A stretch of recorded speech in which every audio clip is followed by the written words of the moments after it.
आपके जेई, तो हम थोड़ा सा कल जैसे हम जेई मेंस के सवाल वगैरह कर रहे थे उसमें थोड़ा सा करेंगे, उसके बाद आज अपन एरर्स का देख लेंगे, ठीक है। Okay, so which of the following equations is dimensionally incorrect? T is equal to time height, surface tension, theta angle है, रो डेंसिटी है, आर रेडियस है, G acceleration due to gravity है, V volume, P pressure, W work, tau torque हो गया, permittivity, ये हो गया भाई साहब आपका एप्सिलॉन हो गया permittivity, electric field, current density, length. बोलो भाई साहब इनमें से कौन सा इनकरेक्ट है? एक पते की बात आपको बता दूं, जो भी पेपर सेट करता है ना, मतलब आईआईटी वगैरह में, तो आपका या तो 1 मिनट में सवाल हो जाएगा, अगर 1 मिनट से ज्यादा टाइम आप ले रहे हैं तो इसका मतलब सवाल को आप सड़ा रहे हैं, ठीक है। तो अगर ये है तो भाई साहब तुमको ये सवाल पढ़ने में आधा मिनट लग जाएगा। तो इस चीज को समझो कि इस सवाल का स्कोप में थोड़ा इंटेलिजेंट होने की कोशिश करो। इस सवाल का स्कोप अगर आपको है ना, तो आपको इसमें पहले चेक करना पड़ेगा। पहला ऑप्शन ही चेक करो। ज्यादा करके जितने भी बड़े बड़े सवाल, आपने ये ट्रेंड देखा रहेगा, जितने भी बड़े बड़े ये लंबे लंबे सवाल होते होंगे ना, उनका मतलब ये अंधाधुंध मत मार देना। मैं बोल रहा हूँ कि पहला ऑप्शन ही चेक करो। Most probably you are going to get the answer in the first shot itself, ठीक है। क्योंकि आप देखो अभी इस सवाल में करना क्या है, इतने सारी चीजें दी हुई हैं, सबको इसमें अप्लाई करके देखना है, ठीक है। तो आप क्या इतना टाइम अफोर्ड कर सकते हो एक एक मार्क्स के सवाल के लिए? Answer is no. तो what could be the probability here? Most probably this would be the correct answer. ऐसा मैं बोल रहा हूं आपको, जरूरी नहीं कि ये हर बार सही हो, लेकिन यही हो सकता है, ठीक है। चलिए करते हैं भाई साहब इसको, ठीक है। आपका देखो वॉल्यूम यहाँ पे क्योंकि आपके पास और कोई चारा नहीं है बजाय इसके कि सबको चेक करें, और there is no other way out, there is just no other way out. Hello, hello, okay okay okay, ठीक है, चलेगा चलेगा, ठीक है। तो भाई साहब यहाँ पे आपका वॉल्यूम कितना हो जाएगा एलएचएस में बोलो? एल रेज टू 3, है ना भाई साहब? ये हो गया आपका भाई साहब एलएचएस। क्लियरम क्लियरम क्लियरम। ओके, आरएचएस में आते हैं भाई साहब। आरएचएस में पाई क्या है? रो। रो मतलब यहाँ पे क्या लिखा हुआ है? डेंसिटी।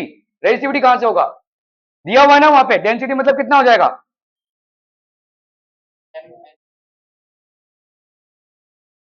तुम सटिया गए हो क्या भाई साहब आज? टी का किसके डेंसिटी के साथ टी का क्या क्या रिलेशनशिप है? केजी पर मीटर क्यूबिक होता है, तो M L S to minus three. क्या कर रहे हैं पता नहीं। ये इसको तो भाई साहब इग्नोर कर दो क्योंकि ये पाई है, ठीक है। इसका कितना हो जाएगा भाई साहब? ये हो जाएगा M L raise to minus three, ठीक है, केजी पर मीटर क्यूबिक। ओके। ए ए भाई साहब आपका क्या है यहाँ पे? क्या था भाई साहब? ये क्या है? ये तो दिख ही नहीं रहा। हाँ जी, हाँ, तो फिर ये कांस्टेंट है। अगर दिया नहीं है, दिया नहीं है तो इसका मतलब ए आपका कांस्टेंट हो जाएगा। दिया ही नहीं है ना, चलो बहुत बढ़िया, नहीं निकालना इसको। ओके, 8 भी आपका कांस्टेंट हो गया, ठीक है। ये आपका कांस्टेंट, मैं एज्यूम कर रहा हूं ये कांस्टेंट ही होगा, ये यहाँ पे दिया नहीं हुआ है। 8 आपका भाई साहब कांस्टेंट हो गया। ये क्या रहा आपका? Coefficient of viscosity. कल मैंने गला फाड़ फाड़ के आपको कोएफिशिएंट ऑफ विस्कोसिटी का बताया था। क्या था भाई साहब आपका? 6 by coefficient of viscosity RV. इसको भूल जाओ भाई साहब, ये तो कांस्टेंट हो गया। तो आपका भाई साहब कोएफिशिएंट ऑफ विस्कोसिटी क्या हो जाएगा? F upon RV. तो this will be M L T minus two. R का हो गया भाई साहब एल, और वी हो गया भाई साहब एल टी माइनस वन, ठीक है। ये होगा ना, तो एक कटा एक कट गया भाई साहब यहाँ पे एम एल माइनस वन, और T minus two minus minus one, तो टी माइनस वन, ठीक है। ये हो जाएगा आपका M L minus one T minus one, और ये हो गया आपका एल, ठीक है। चलो भाई साहब, एल क्या है यहाँ पे? What is L? लेंथ। चलो एल लेंथ हो गया। ये और ये भाई साहब हो गया आपका कैंसिल, ठीक है। और एम भाई साहब हो गया आपका कैंसिल, टी माइनस वन रह जा रहा है ना। ये तो नहीं होगा भाई साहब, इनकरेक्ट। तो यही इनकरेक्ट हो गया भाई साहब। मैंने बोला था आपको पहले ही, पहला ऑप्शन ही ट्राई करो, देखो हो जाएगा, ठीक है। तो यहाँ पे आपका एल क्यूब है, ये आपका भाई साहब ये मल्टीपल चॉइस करेक्ट आंसर अगर होता तो लिखा रहता वहां पे, ठीक है। तो यही इनकरेक्ट हो जा रहा है, ठीक है।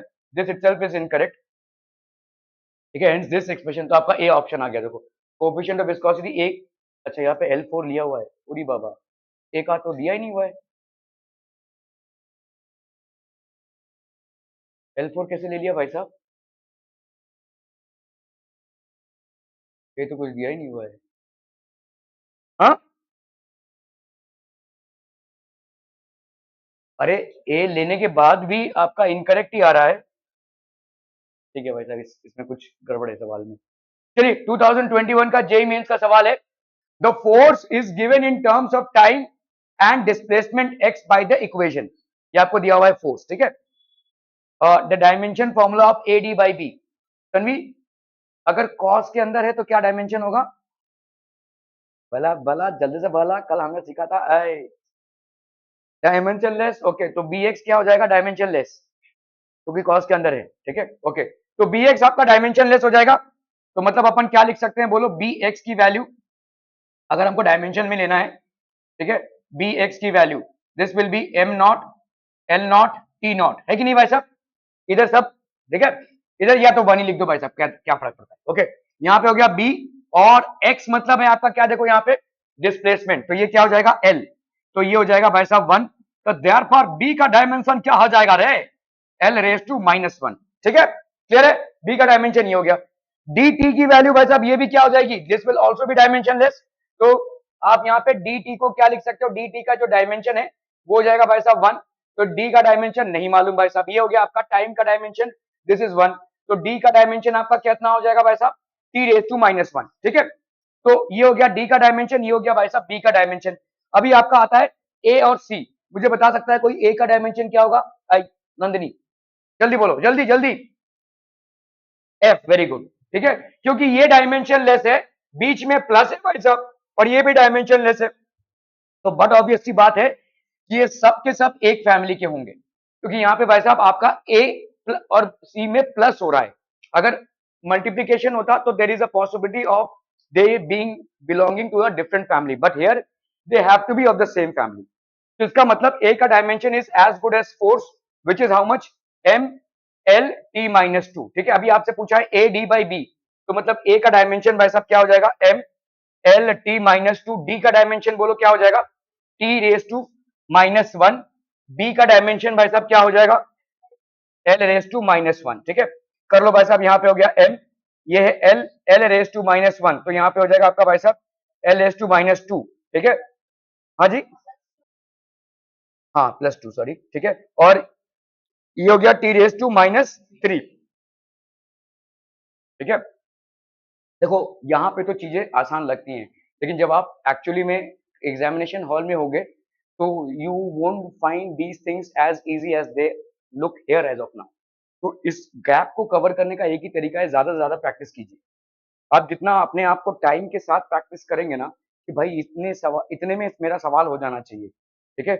आप देख लो भाई साहब, किसी भी नीट का पेपर उठा के देख लो, आईआईटी का पेपर उठा के देख लो, आप देखिए क्वेश्चंस कितने हैं, कितना टाइम आप अफोर्ड कर सकते हैं, उसके हिसाब से अपना कैपेबिलिटीज बढ़ाइए।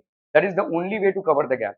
यहाँ पे आप जितना भी भाई साहब ये सब सवाल सॉल्व कर लो, जब आप एक्चुअली एग्जामिनेशन हॉल में जाओगे, ये नॉलेज आप उतना फ्लुएंटली अप्लाई नहीं कर पाओगे, क्योंकि you will be under a different zone of pressure. आपको मैं बताऊं, नीट वालों को जब एग्जामिनेशन देने जाते हैं, कान की बाली ये सब उतार लेते हैं। You have to actually go on a, मतलब आप घर में जो ड्रेस पहनते हैं ना उसमें जाना पड़ता है। लड़कों का बेल्ट तक भाई साहब उतार लेते हैं, ठीक है। दैट इज, तुमको क्या लगता है इससे एग्जामिनेशन से क्या फर्क पड़ने वाला है?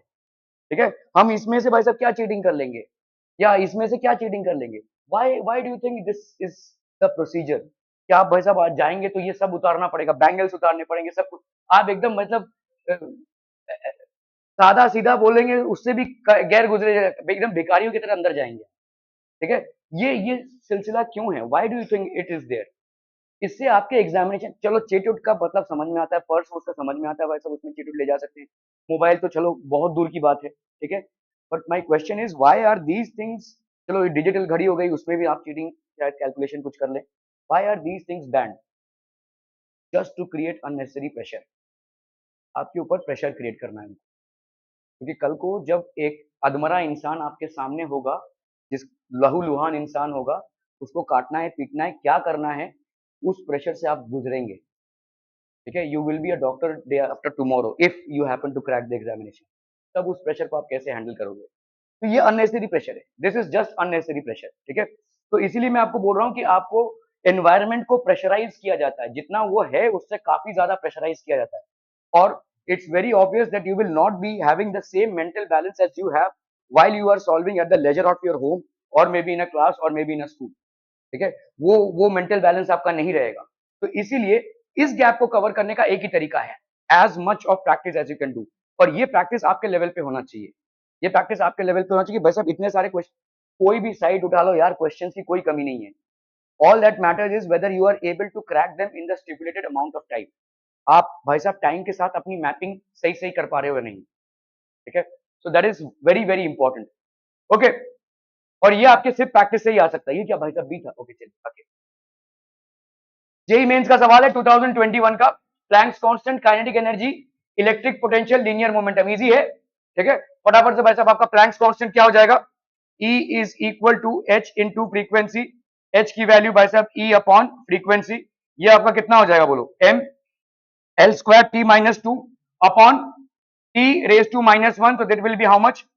M L square T minus two minus minus one, तो T minus two plus one, minus one हो गया भाई साहब आपका, ठीक है। एच की वैल्यू ये हो गई, एच की वैल्यू ये हो गई। तो भाई साहब कौन है? एम एल स्क्वायर, ये टी माइनस वन है ना भाई साहब, तो ये हो गया भाई साहब आपका ए, ठीक है। This is A.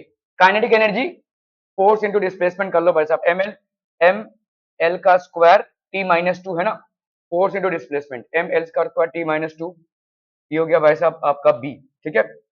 Linear momentum mass into velocity, तो ये हो गया भाई साहब आपका डी। तो ये ऑब्वियसली क्या हो जाएगा भाई साहब आपका सी। तो कौन हो रहा है भाई साहब? ये बहुत कंफ्यूजिंग करते हैं, सीधा सीधा कौन सा है? बी।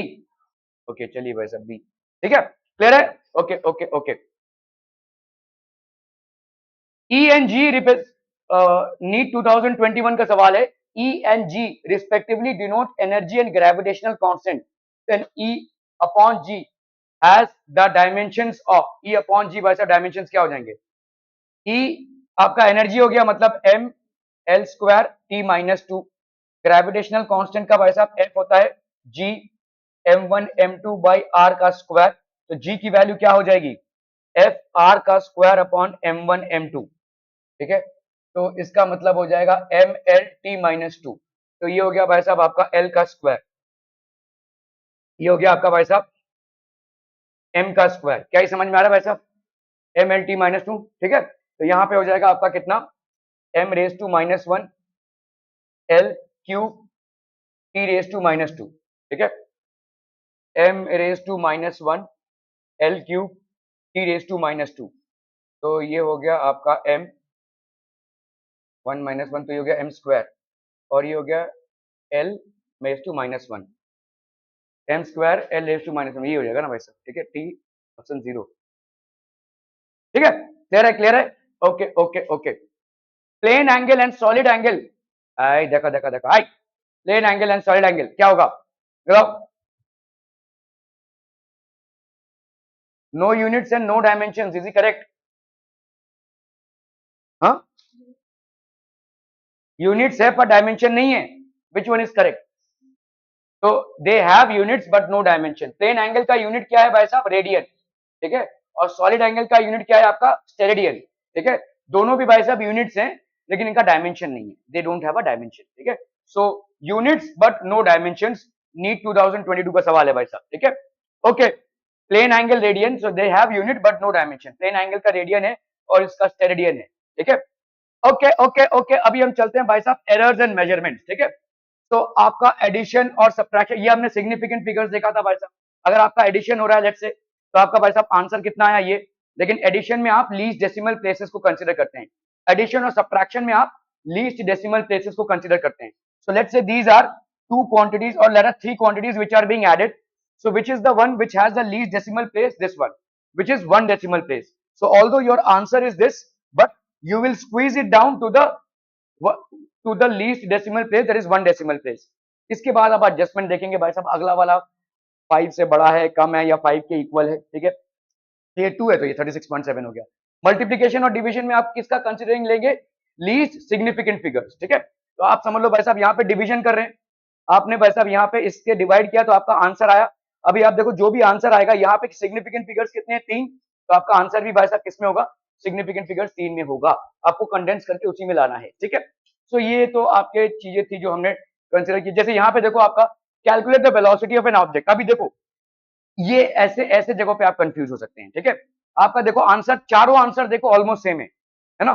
तो what will be your answer? Velocity calculate करना कौन सी बड़ी बात है भाई साहब, 9th का सवाल है ये तो, ठीक है, 8 9 का।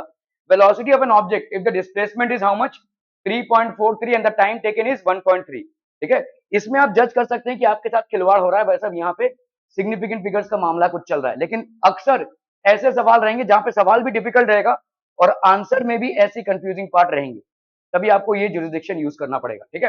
क्या इसको अगर आपने डिवाइड किया तो आपका आंसर कितना आ गया भाई साहब, 2 पॉइंट। ये कौन सा मैथमेटिकल ऑपरेशन है भाई साहब, आपका डिवीजन का। और डिवीजन में आप क्या कंसीडर करोगे, least significant figures. Least significant figures divisor का कितना है, 2।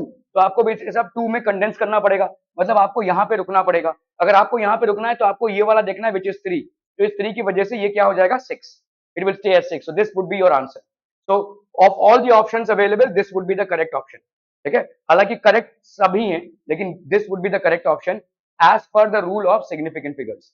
क्लियर, बहुत बढ़िया भाई साहब। Okay, if an object covers this in first 10 minutes and this in next 5 minutes, find the total distance covered by the object in 15 minutes. तो अभी आप क्या कर रहे हैं भाई साहब, एडिशन 2.81 प्लस 5.3। एडिशन या सब्ट्रैक्शन में आप क्या कंसिडरेशन में लेंगे, लीस्ट आपका डेसिमल प्लेस, ठीक है। लीस्ट डेसिमल प्लेस आपका कितना आया यहाँ पे, 8.11। इन दोनों में से लीस्ट डेसिमल प्लेस किसका है, इसका है, 1 डेसिमल प्लेस। तो you will condense your answer to this one. तो ये हो गया आपका 8.1 मीटर, ठीक है। Okay okay okay. Errors, errors मतलब क्या होते हैं भाई साहब, देखो एरर्स के बहुत सारे रीजन हो सकते हैं। आपके एरर्स के रीजन होते हैं ह्यूमन एरर्स, आपके एरर्स के रीजन होते हैं आपका जो डिवाइस है उसका एरर वगैरह वगैरह, ठीक है। तो आपका भाई साहब whenever an experiment is perform, two kinds of errors can occur in the measured quantity, one is random and the other one is systematic. Random errors occur randomly because of the user's fluctuations in external conditions and some variations in measuring instruments. They do not have any fixed signs.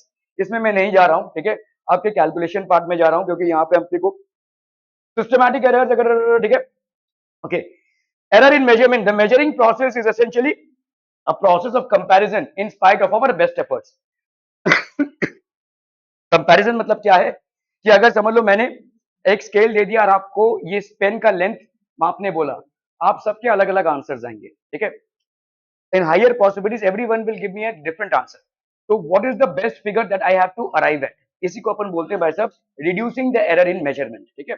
Okay, so errors in measurement, ये सब आपके भाई साहब अलग अलग type के errors हो गए, systematic error, instrumental error, environmental error, observational error.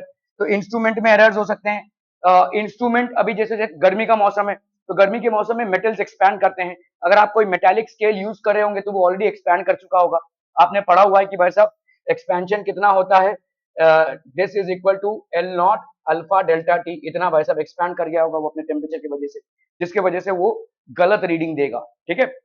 Environmental errors में और भी बहुत सारी चीजें होती हैं, ठीक है, जैसे आपका V is equal to I R है, कब तक, जब तक आपका कंडक्टर का टेम्परेचर नहीं बढ़ रहा है। अगर आपका कंडक्टर का टेम्परेचर बढ़ गया तो उसका रेजिस्टेंस भी बढ़ जाएगा भाई साहब। तो आपका रेजिस्टेंस आपको मालूम है, रेजिस्टेंस क्या होता है, R naught into 1 plus alpha delta T, ये कोएफिशिएंट होता है भाई साहब रेजिस्टेंस का बढ़ने का। तो ये सारी चीजें, तो वहां पे आपका प्रॉपर तरीके से ओम्स लॉ भी फॉलो नहीं होगा। तो ये सब आपके एनवायरमेंटल एरर्स है, ठीक है। इंस्ट्रूमेंटल एरर्स तो होते ही है, इंस्ट्रूमेंट हर चीज कॉन्फ़िगर्ड नहीं होती है। मैंने आज से कुछ 2-3 साल पहले स्क्रू गेज खरीदा था और वर्नाया कैलिपर्स भी खरीदा, दोनों भी नहीं चल रहे हैं, ठीक है। उसके नट ढीले पड़ गए हैं भाई साहब, या उसका जो रीडिंग आ रहा है वो ठीक नहीं होगा। तो these are going to happen, ठीक है। ऑब्जर्वेशनल एरर्स, ये ह्यूमन एरर से कनेक्टेड है, आप किस तरह से ऑब्जर्व कर रहे हैं चीजों को, ठीक है। Instrumental errors, error due to imperfect design और calibration. Environmental errors, changing environmental. Observational errors, these errors arise due to improper setting of the apparatus और केयरलेसनेस इन टेकिंग ऑब्जर्वेशंस, ठीक है। रैंडम एरर्स भाई साहब क्या हो जाए, these errors are due to unknown causes, therefore they occur irregularly and are variable in magnitude as well as in sign. The causes of these errors are not known precisely and they cannot be eliminated completely, ठीक है। जैसे अगर आप देखोगे, अगर आपके observational errors हैं तो आप फोकस कीजिए भाई साहब, ठीक है, 2-4 डंडे खाइए फिर जाके आपका भाई साहब ठीक आ जाए रीडिंग, ठीक है। अगर आपका भाई साहब एनवायरमेंटल कंडीशंस के लिए एरर आ रहा है तो आप जिस भी मेजरिंग इंस्ट्रूमेंट को यूज कर रहे हैं उसको एनवायरमेंट से इंपैक्ट ना होने दीजिए, ठीक है। तो ये अलग अलग तरीके हैं, ठीक है। Okay, When the same person repeats the same observation in the same conditions, he may get different readings in different times. एक ही इंसान से. If the random error in the arithmetic mean of 100 observations is x, then the random error in the arithmetic means of 500 observations will be x by 5. ठीक है? Okay. Gross errors arise due to human carelessness and mistakes in taking reading or calculating and recording. तो reading instrument without proper initial settings, हमने भाग साहब proper initial settings नहीं किए, धड़ाधड़. ठीक है? Taking the observations wrongly, committing mistakes in recording the observation. ये सब तो आपके भाई साहब थियोरेटिकल हैं. चलिए, एक्यूरेसी एंड प्रिसिजन, इस पे एक सवाल आया हुआ था, पता नहीं कहां तो देखा था मैंने, तो इसको देख लीजिए. Ability of the instrument to measure as close as possible to the true value. ठीक है? It can be defined as the level of correctness और a measurement to its true value. It represents how closely the results agree with the standard value. Precision, it can be defined as the sharp exactness of the measurement. The closeness of two or more measurements to each other is known as the precision. It represents how closely the results agree with one another. Okay, इस पे आते हैं भाई साहब, जो calculation जिसका हमारा मुद्दा है. ठीक है? ओके, एब्सोल्यूट एरर कैसे निकालेंगे? An absolute error is the measurement of a physical quantity, the magnitude of difference between the true value and the measured value of the quantity. ठीक है? अभी ये ट्रू वैल्यू कैसे निकालेंगे और मेजर्ड वैल्यू क्या है?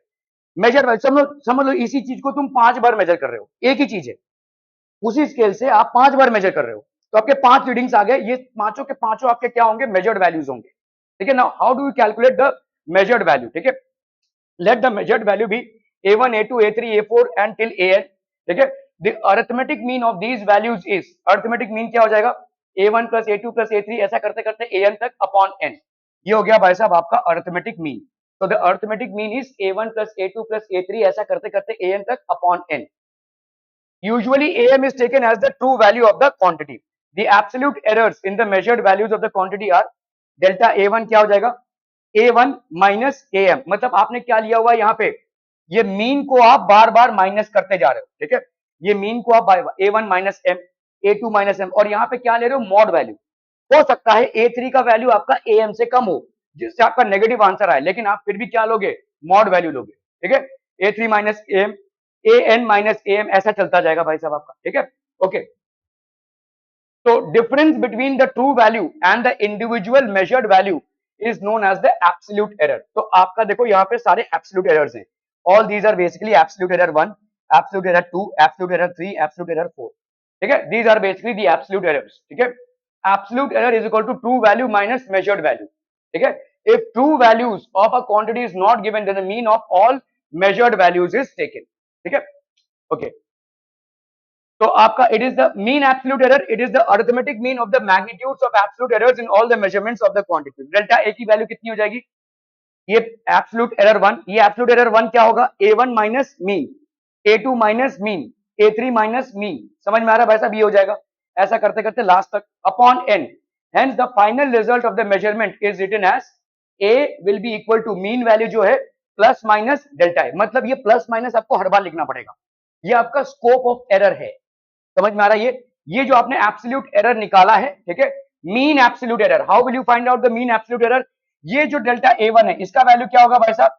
A1 minus AM. ठीक है? ये जो डेल्टा A2 है, ये क्या होगा? Mod of A2 minus AM. क्या ये समझ में आ रहा है? और ये AM क्या होगा भाई साहब? What is this AM? A1 plus A2 plus A3 ऐसा AM करते करते अपॉन M. ठीक है? ओके, तो ये आपका मीन को आप माइनस करते जाएंगे और मॉड वैल्यूज लेते जाएंगे अपॉन n. ये हो जाएगा आपका स्कोप ऑफ, ये है आपका भाई साहब स्कोप ऑफ एरर. तो जो भी आपका मीन वैल्यू आया है प्लस माइनस एब्सोल्यूट एरर का मीन वैल्यू. ठीक है? So hence the final result is A is equal to AM plus minus delta A. ठीक है? रिलेटिव एरर और फ्रैक्शनल एरर. तो रिलेटिव एरर क्या हो जाएगा? बोलो, mean absolute error upon mean value. Mean absolute error हो गया आपका डेल्टा A और ये हो जाएगा आपका मीन वैल्यू. ठीक है? Okay okay okay. तो arithmetic mean of all absolute errors is defined as the final mean और मीन एब्सोल्यूट एरर. तो आप भाई साहब यहाँ पे 1/n ये सारे एब्सोल्यूट एरर्स को आप प्लस करते जाओ भाई साहब. ठीक है? कहां से कहां तक? 1 इज इक्वल टू 0 से n तक. ठीक है? रिलेटिव और फ्रैक्शनल एरर आपका भाई साहब ये हो जाएगा. ठीक है? ओके, चलिए भाई साहब, इसमें अगर हम एक दो सवाल करेंगे तो समझ में आएगा. It is the percentage error. क्या हो जाएगा? Mean absolute error upon mean value into कर दो 100. या आप भाई साहब ये क्या हो जाएगा? Mean absolute error upon mean value क्या है आपका? रिलेटिव एरर ही तो है. ठीक है? इंटू 100 कर दोगे. ठीक है? तो delta A by AM into 100 ये हो जाएगा आपका क्या? Percentage error. ठीक है? Okay, When the relative error is expressed in percentage, it is known as percentage error. तो अपन percentage error को relative error into 100% भी बोल सकते हैं. Percentage error हो क्या mean absolute error upon true value into 100. Clear है? ओके, इस पे सवाल करेंगे तो कॉन्सेप्ट क्लियर हो जाएंगे. जैसे यहाँ पे देखो क्या दिया हुआ है, in a series of successive measurements in an experiment the readings of length of a rod are found to be 10.3, 10.6, 9.4, 9.7, 10.2 and 9.8. 1 2 3 4 5 6 readings ली हैं आपने. ठीक है, find the true value, absolute error, mean absolute error and relative error and percentage error. सारे error यहाँ पे cover हो रहे हैं. ध्यान दीजिएगा यहाँ पे कैसे निकालेंगे. तो ट्रू वैल्यू आपकी क्या हो जाएगी भाई साहब?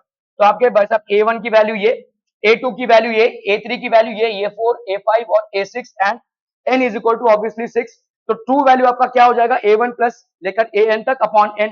तो आपका भाई साहब यहाँ पे 6 रीडिंग्स है divided by 6. This is going to be your true value. क्या ये समझ में आ रहा है भाई साहब? This is going to be your true value. Clear clear clear. Okay, अभी आपको इसके बाद क्या निकालना है भाई साहब? Find the true value. True value निकल आया भाई साहब. एब्सोल्यूट एरर, एब्सोल्यूट एरर कितना हो जाएगा? हर एक का आप इस ट्रू वैल्यू से डिफरेंस निकालेंगे. तो A1 कितना था भाई साहब? 10.3. A1 कितना था? 10.3. ट्रू वैल्यू कितना है? 10. मॉड वैल्यू उसकी कितनी हो जाएगी? 0.3. ठीक है, ये हो गया आपका भाई साहब 0.3. मॉड वैल्यू मतलब आपका इधर पॉजिटिव भी आना है. ठीक है, तो सबको माइनस करो, ये आ गया भाई साहब आपका मॉड वैल्यू. तो ये आ गया आपका भाई साहब absolute errors in each measurement. ये absolute error in each measurement हो गया. अभी आपका है भाई साहब मीन एब्सोल्यूट एरर. मतलब इन सबको ऐड करोगे divided by the number of readings, that is 6. ठीक है, क्लियर है भाई साहब? ये आ गया आपका मीन एब्सोल्यूट एरर. तो एक्चुअल रीडिंग आपका क्या आ जाएगा? A plus minus 0.4. क्या ये समझ में आ रहा है? A की वैल्यू कितनी आई हुई है भाई साहब? 10. 10 प्लस माइनस 0.4. मतलब ये आपका स्कोप है. आपका जो रीडिंग है वो या तो +4 तक जाएगा या तो -0.4 तक जाएगा. ठीक है, +0.4 या ओके. अभी आपका भाई साहब क्या निकालना है इसमें? तो ये हो गया आपका. ठीक है, तो रिलेटिव एरर आपका क्या हो जाएगा? Mean absolute error upon mean value. Mean absolute error कितना है? 0.4. मीन वैल्यू कितना है भाई साहब? 10. तो this will be the relative error. इसी को अगर परसेंटेज एरर करना है, इसको 100 से मल्टीप्लाई कर दो. What you will get is 4%. Are we clear on this one people? Okay okay okay. Following observations were taken with a vernier calipers while measuring the length of a cylinder. Then find most accurate length of the cylinder. Absolute error in each observation, mean absolute error, relative error, percentage error. आ जाएगा भाई साहब most accurate length of the cylinder. ठीक है, तो आपका भाई साहब length, most accurate length of the cylinder will be the mean length. अलग अलग नामों से जाना जाता है भाई साहब इन चीजों को. तो मीन लेंथ आपका कितना आ जाएगा? What will be your mean length, जिसको अपन ट्रू वैल्यू भी बोलते हैं. इन सबको ऐड करेंगे 1 2 3 4 5 6 7 8, डिवाइड करेंगे 8 से. ठीक है, adding all of them and dividing by 8 gives you 3.29. This will be the mean और the most accurate length. Absolute error in the first reading इतना आ गया भाई साहब. सेकंड रीडिंग इतना. इसको मॉड में रखते हैं हम भाई साहब. ठीक है, सो ऑल ऑफ दिस इसको भाई साहब मॉड में रखना पड़ेगा. देखो यहाँ पे हमने भले ही इसको ये निकाला है, लेकिन जब इसको निकालेंगे तो ये मॉड वैल्यू आ जाएगी. तो मीन एब्सोल्यूट एरर भाई साहब क्या हो जाएगा? All these absolute errors added in their positive values and divided by the number of observations. Supplement खत्म कर डाले हो भाई साहब, उतना सो था उधर. बढ़िया बढ़िया, बहुत बढ़िया भाई साहब.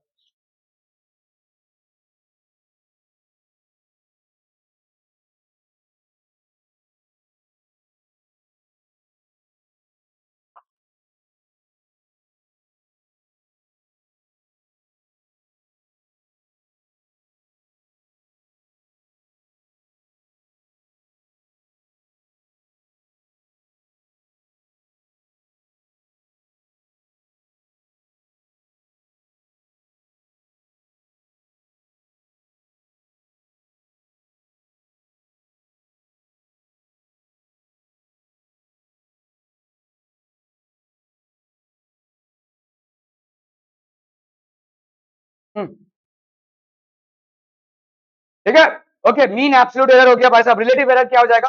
Delta L by L. Percentage error होता है रिलेटिव एरर इनटू 100. ठीक है, तो ये सब तो भाई साहब हो गया. In a series of successive measurements in an experiment, the readings of the period of oscillation of a simple pendulum were found to be these. ठीक है, find the time period of the simple pendulum. क्या करेंगे भाई साहब? पहले add करेंगे. चलो भाई साहब मुंशीगिरी का काम करो थोड़ा सा, फटाफट फटाफट. तो ए की वैल्यू जो मीन है वो कितना हो जाएगा? 2.63 plus 2.56 plus 2.42 plus 2.71 plus 2.80 divided by भाई साहब कितने रीडिंग से? 1 2 3 4 5 5. चलिए भाई साहब 3 प्लस 6 9, 9 प्लस 10 11, 11 प्लस 1 12। चलिए ये आ गया भाई साहब। 6 plus 1 7, 7 plus 5 12, 12 plus 4 16, 16 plus 7 23, 23 plus 8 31, 3 plus 4 5, 5 plus 6 7, 7 plus 8 9, 9 plus 10 11, 11 plus 12 13। क्या यही आ रहा है भाई साहब? अपॉन 5। तो ये हो जाएगा आपका 2 6 12, नहीं यार, हाँ 5 5 5 5 2 10 और 5 6 30, 5 2 10, 5 4 है ना। तो यहाँ पे दो ही पे रोक दिया है। दो ही पे क्यों रोक दिया है बता सकते हैं? क्योंकि यहाँ पे ऊपर जो लीस्ट डेसिमल प्लेस है वो 3 का है, मतलब 2 डेसिमल प्लेसेस है, तो यहाँ पे रोकना पड़ेगा भाई साहब आपको। ये 62 ही रहेगा, ठीक है। ओके, अभी एक एक को माइनस करते जाओ।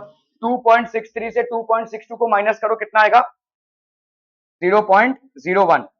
2.56 इसको माइनस करो, मॉड वैल्यू निकालो तो 0.06, है ना भाई साहब? समझ में आ रहा है कि नहीं? ये माइनस दिस मॉड, ठीक है, तो ये हो जाएगा 0.06। 2.42 तो ये हो गया 2, नहीं 20 ना, 62 से 42 जा रहा है ना, प्लस 71 से 62 तो ये हो जाएगा आपका 0.09, 0.09, ठीक है। और 80 से 62 मतलब 18 तो 0.18, ठीक है। ये कर लो भाई साहब अपॉन 5,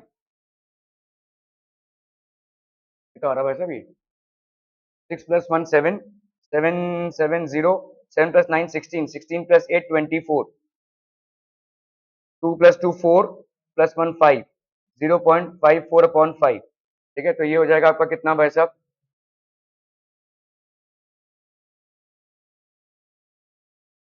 0.18।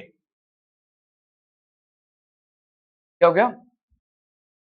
5 1 जा 5, नहीं 0.108 होगा ना, 5 10 जा 50, ठीक है।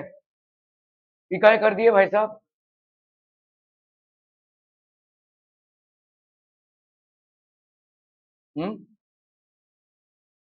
हाँ लेकिन इसको फिर आपको ये लेना पड़ेगा ना, लीस्ट डेसिमल प्लेस डिविजन। अरे उतना भी चालाकी ना करो भाई साहब, देख रहे थे हम तो यहाँ पे, ठीक है। तो आपका भाई साहब यहाँ पे कितना आ जाएगा? 1.08 आ गया, ठीक है। तो आपका 2.62 आया, ठीक है भाई साहब। ओके, नहीं हमारा कुछ गड़बड़, 0.54 ही आया था ना अपना भी, तो 0.108, ठीक है। ये हो गया परसेंटेज एरर भाई साहब, कितना हो जाएगा percentage error delta TM? 2.62 into 100, ये 0.108, अच्छा उसको 1 ले लिया है, ठीक है। तो इसको भाई साहब 108 था तो इसको 0.11 ले लिया है, ठीक है। 0.11 अपॉन 2.62 इंटू 100। सो आपका टी का वैल्यू भाई साहब, परसेंटेज एरर का वैल्यू कितना आ जाएगा यहाँ पे? 0.42 into 100। This is coming to 0.42 into 100, so approximately भाई साहब 4%, ठीक है। तो 2.62 प्लस माइनस 4%, ठीक है। ओके ओके ओके ओके, अभी यहाँ पे देखो, अगर आपका कोई फिजिकल क्वांटिटी सप्लीमेंट, अगर कोई फिजिकल क्वांटिटी है जिसको अपन प्लस या माइनस से एक्सप्रेस करते हैं, ठीक है, तो उस फिजिकल क्वांटिटी का जो एरर आएगा वो कैसे कोरिलेटेड रहेगा, ठीक है। तो अगर समझ लो कोई फिजिकल क्वांटिटी x है, which is basically sum of two physical quantities, that is a and b. So let's say delta a is the absolute error in the measurement of a, and delta b is the absolute error in the measurement of b, and delta x is the absolute error in the measurement of x when both a and b are measured, ठीक है। So in that case what you can write is delta x is equal to delta a plus delta b, ये अपन लिख सकते हैं, ठीक है। तो आपका भाई साहब एरर इन मेजरमेंट कितना हो जाएगा? The percentage error in the value of x कितना हो जाएगा? Delta A plus delta B upon A plus B into 100। मतलब यहाँ पे delta x by x into 100 है ना, तो डेल्टा एक्स की जगह पे आप delta A plus delta B लिख सकते हैं, ठीक है। Error in the difference same चीज आएगी, ठीक है। एक बात का ध्यान रखना, डिफरेंस में delta A plus delta B होगा, delta A minus delta B नहीं होगा। ऐसा क्यों? क्योंकि भाई साहब इसमें आपने देखो, एक्स आपका दो क्वांटिटी से आ रहा है, ए और बी से, ठीक है। तो आपका delta A is the error in the measurement of A, delta B is in the measurement of B. तो what is delta X? Delta X को अपन delta A plus delta B क्यों लिख रहे हैं? Why are we writing it this way? when x is equal to a minus b, how is it that the error which is there in the calculation of x is written as delta a plus delta b? logically कैसे होगा ये? ऐसा कैसे? तो error आपका भाई साहब जो मैक्सिमम एरर है उसको आपको कंसीडर करना पड़ेगा, ठीक है। यहाँ पे माइनस बी भी हो सकता है, ठीक है, और प्लस बी भी हो सकता है, क्योंकि आपका जो ये देखो एरर क्या है, बी में कितना एरर आया डेल्टा बी, और ए में कितना आया, तो टोटल एरर कितना हो गया। इनके बीच में जो रिलेशनशिप है वो प्लस हो या माइनस का हो, लेकिन टोटल एरर का स्कोप कितना हो गया आपका, delta A plus delta B. क्या ये समझ में आ रहा है, रीडिंग का टोटल एरर का स्कोप हो गया आपका delta A plus delta B, ठीक है। ओके, तो आपका भाई साहब यहाँ पे परसेंटेज एरर क्या हो जाएगा, delta A plus delta B upon A minus B into 100, ठीक है। ओके ओके ओके, अगर भाई साहब प्रोडक्ट रहे तो भाई साहब क्या हो जाएगा, देखो अगर समझ लो x is equal to A B है, तो अपन क्या लिखेंगे भाई साहब, delta x by x is equal to delta A by A plus delta B by B, ये हो जाएगा प्रोडक्ट का रूल, ठीक है। ओके, और अगर भाई साहब आपको यहाँ पे परसेंटेज करना है तो इसको इंटू 100 इंटू 100 इंटू 100 कर देंगे भाई साहब, ठीक है।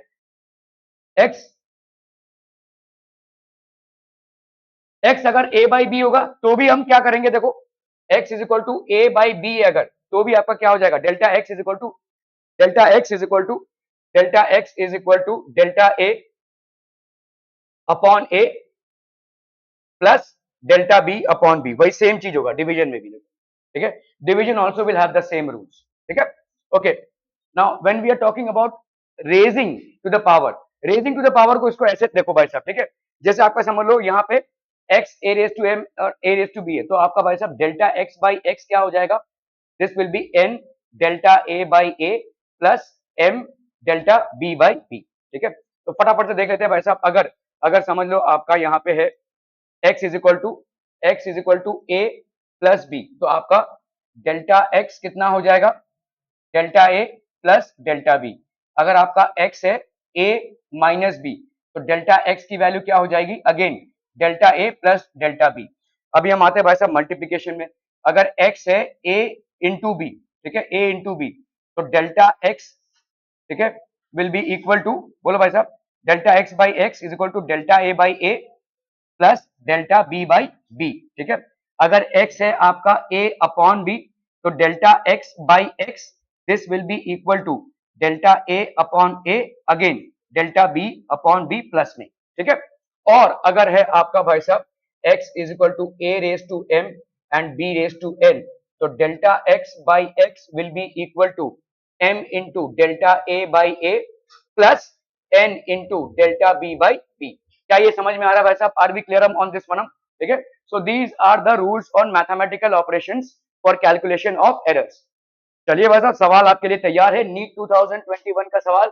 अ certain body weighs 22.42 grams and has measured volume of 4.7 centimeter cubic. The possible error in the management of mass and volume are this and this, then the maximum error in the density will be। बोला बोला भाई साहब, density क्या होता है रे, अरे density क्या होता है, मास अपॉन वॉल्यूम होता है रे, ठीक है।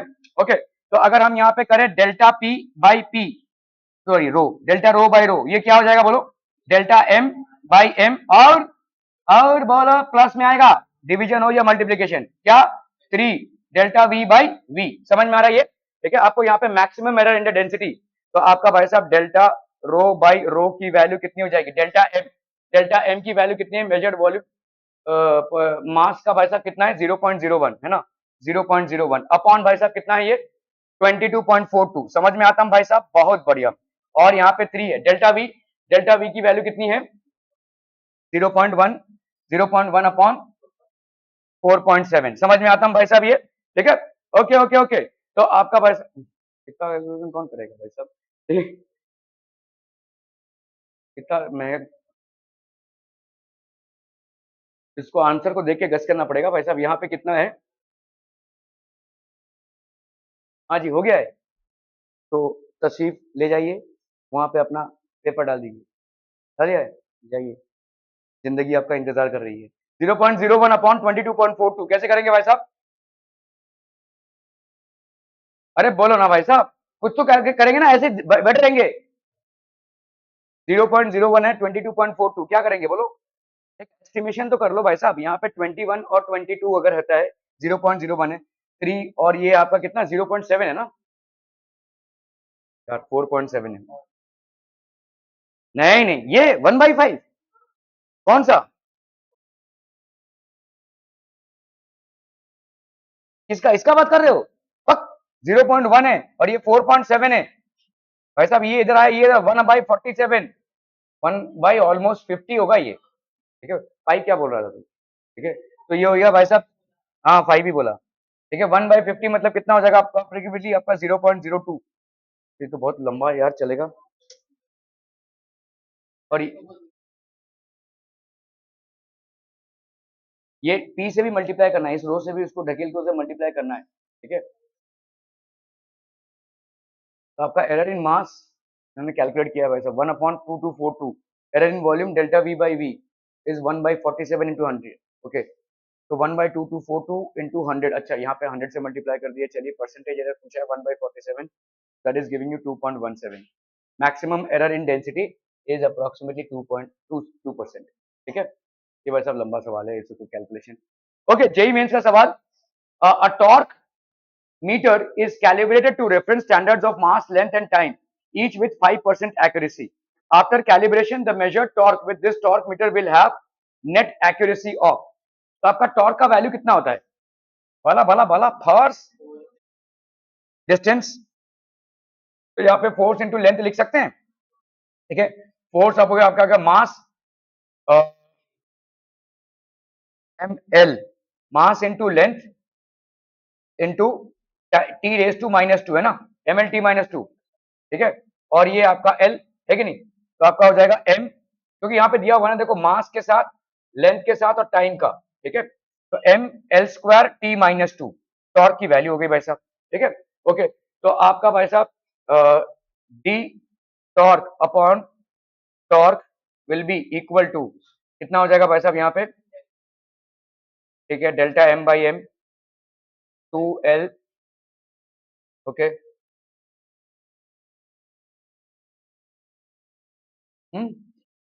ईच विथ 5% एक्यूरेसी, देखना पड़ेगा यार सवाल, ठीक है। Delta L by L into 100, delta M by M into 100, 2 delta L, यहाँ पे भी प्लस होगा भाई साहब क्योंकि ये टी स्क्वायर है। नहीं, सभी सभी 5 हैं, यहाँ पे बोला है ना, देखो हर एक का कितना है, 5% एक्यूरेसी है। तो ये जो है एम बाई, ये समझ में आ रहा है भाई साहब, ये लॉग पे मत जाओ, ऐसा ही देख लो, ये सिंपल है। Delta tau by tau into 100 will be equal to delta M by M into 100, delta 2 delta L, क्योंकि भाई साहब आपका एल स्क्वायर था और टी रेस टू -2 था, इसका भी भाई साहब 2 T delta T upon T into 100। तो इनका सबका भाई साहब 5 इंटू 5 इंटू 5, तो कितना हो गया भाई साहब आपका 25। तो delta tau by tau into 100 is equal to 25%, error in the torque will be 25, ठीक है। क्लियर है भाई साहब, ओके ओके ओके। चलिए भाई साहब, जेई मेंस का सवाल है, a student in the lab measures thickness of a wire using screw gauge, the readings are this and this, the percentage error is this much. चलिए भाई साहब बताइए परसेंटेज एरर कैसे कैलकुलेट करेंगे।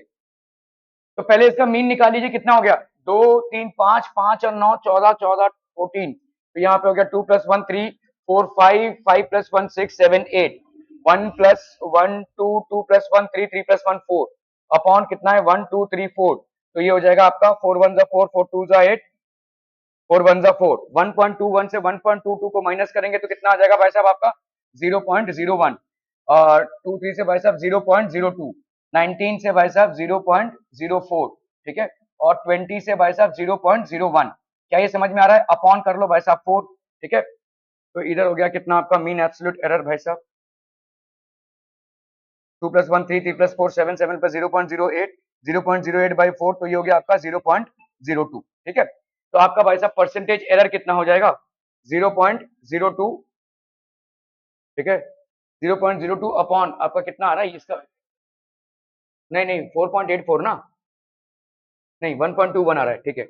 1.21, 1.21 इंटू 100, ये होगा परसेंटेज एरर ना, ये आपका परसेंटेज एरर हो जाएगा, ठीक है। तो इधर अगर अपन करते हैं तो ये हो जाएगा 2/1.21 इंटू 100, है ना, क्या बोल रहे हो, 1 to 1, 1 to 1 कैसे होगा, 1.21 है ना, हाँ नहीं मैंने, हाँ चलो इसको यूज नहीं किया था, चलिए अगर इसको हमने ऐसे यूज किया तो ये 2/121, तो ये 2 की वैल्यू कितनी हो जाएगी x के बराबर, है ना, यही आपका 2/121% लिख सकते हैं ना, ठीक है, तो x की वैल्यू कितनी हो जाएगी फिर 2, ठीक है। गड़बड़ किया भाई साहब अपन ने, इसका आया 121, ठीक है, इसका कितना है 0.01 0.06 आया। कहा तुम लोग एडिशन कर रहे हो रे, 0.01 0.2 0. कैसे आया, 22 से 21 को माइनस के 0.01, 23 से 0.02, 19 से हाँ 0.02, यहाँ पे अपन ने गलत किया है, 19 से इधर देखो 0.04 का डाला है, दैट इज रॉन्ग, ठीक है। तो ये गलत हो गया है 0.02, और ऑब्वियसली 1.21 से 1.21, तो ये आपका 0.01, सबकी मॉड वैल्यू लेकर अगर हम आएंगे तो ये हो जाएगा 0.015, ओके 0.015 अपॉन 1.21, तो इसको अपन अगर ट्रंग ट्रंग, ठीक है, और इसको भी अगर पीछे ले जाएंगे तो ये हो जाएगा भाई साहब आपका कितना 1.5 अपॉन 121 इंटू 100% में, ठीक है, तो ये हो जाएगा आपका 150 अपॉन 121%, तो x की वैल्यू हो जाएगी 150, ठीक है।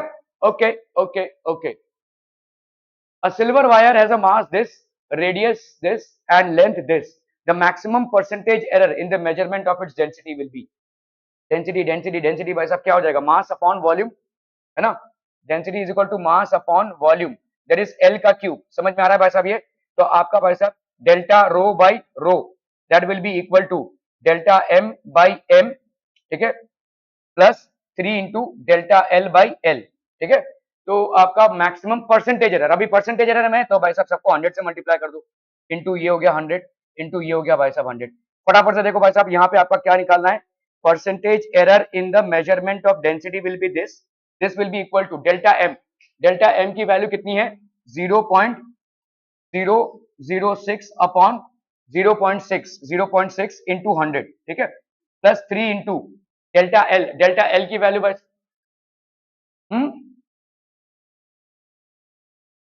Silver wires mass radius and length pi R square L होगा ना, लेकिन pi R square L volume होगा ना, हाँ मास अपॉन वॉल्यूम होगा, correct correct correct correct correct correct correct correct correct भाई साहब, तो आपका होगा डेंसिटी, क्या डेंसिटी होगा मास अपॉन वॉल्यूम, तो मास अपॉन वॉल्यूम मतलब mass upon pi R square L, yes yes yes, delta P by delta rho by rho will be equal to delta M by M into 2 delta R by R in sorry plus plus plus plus delta L by L, अब इस आपको भाई साहब 100 से ठूंस दो multiplication, ठीक है, ये 100 इंटू 100 इंटू 100, तो आपका rho delta rho by rho into 100 will be equal to delta M, that is 0.006 upon 0.6 into 100, ठीक है, प्लस 2 इंटू ये हो गया रेडियस का ना 0.2 into 0.005 upon R R R मतलब 0.5, ठीक है, प्लस डेल्टा एल मतलब 0.004 अपॉन 4 इंटू 100, किसने निकाला क्या भाई साहब इसको, कितना आ जाएगा, हाँ 4%, इससे पूरा 4% आया, okay 4% is the correct answer, ठीक है, क्लियर है भाई साहब, ओके, फिजिक्स का क्लास आज